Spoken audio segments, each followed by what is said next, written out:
4 আনা রং চা 8 আনা দুধ চা।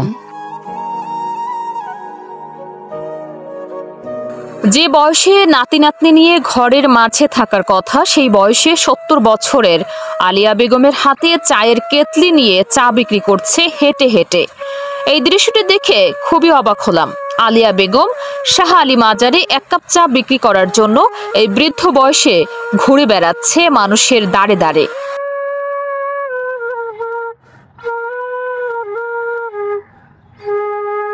সর্বপ্রথম বিক্রি করছি 8 আনা 4 আনা রং চা 8 আনা দুধ চা। আমার নাম আলিয়া বেগম, বয়স 70 হইবে। একজন জীবন সংগ্রামী নারী, তার সম্পূর্ণ ঘটনা জানলে আপনারা অবাক হয়ে যাবেন। 50 বছর পূর্বে 2 সন্তান সহ তাকে ফেলে ডিভোর্স দিয়ে চলে গেছে স্বামী। সেই থেকে তার কষ্টের জীবন শুরু হলো। ইট ব্যাংকছি, বাসায় কাজ করছি। দেশের বাড়ি বরিশাল, থানা নলছিটি, জেলা জালকাঠি, গ্রাম আমি দেওয়া। বরিশালের নলসিটি থেকে সন্তানদের ভরণ পোষণের জন্য পাড়ি জমালো ঢাকা শহরে। ইট ভাঙা থেকে শুরু করে দীর্ঘ 50 বছর ধরে পুরুষের সাথে পাঙ্গা দিয়ে বিভিন্ন কাজ করে জীবন সংগ্রাম করেছেন তিনি। মেয়ে তো জামাই বাড়ি, আর ছেলে তো আছে এক সংসারই। নাতি নাতকুরা আছে, লেখাপড়া করে। আর বাবা ছোট থেকে মরে গেছে, এইদিকে যে আল্লাহ মানুষ করে। সন্তানদের বড় করেছেন, বিয়েও দিয়েছেন। এখনো তাদের সংসারের খরচ মেটানোর জন্য কাজ করে যাচ্ছে 70 বছরের এই আলিয়া বেগম। অসহায় হতদরিদ্র এই মায়ের গল্প আমাদের ভাবায় জীবন কত বৈচিত্র্যময়, কতটা সংগ্রামী।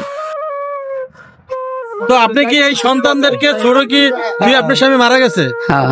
ছোট থেকে মারা গেছে, কত বছর আগে মারা গেছে আপনার স্বামী? মারাও দেয়া বাবা মারা গেছে 20 বছর। তাই বিয়ে করিয়া গেছে আলাদা হইয়া, সন্তান লইয়া আমি এনে রয়েছি। যেই সংসারে স্বামী নেই, সেই সংসারে একজন নারী কতটা পরিশ্রম করে সন্তানদের মানুষ করতে পারে।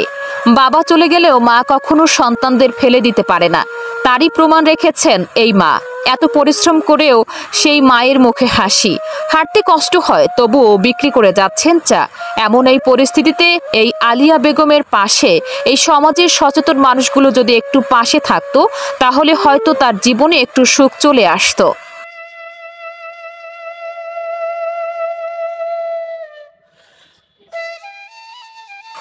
তিনি হাসি মুখে বলেন, আমি চা বিক্রি করে যেন খেতে পারি, আল্লাহ যেন আমাকে সুখে রাখে, সুস্থ রাখে, সেজন্য সবাই দোয়া করবেন। আমাদের সমাজের মানুষদের এই নারী থেকে অনেক কিছু শেখার রয়েছে।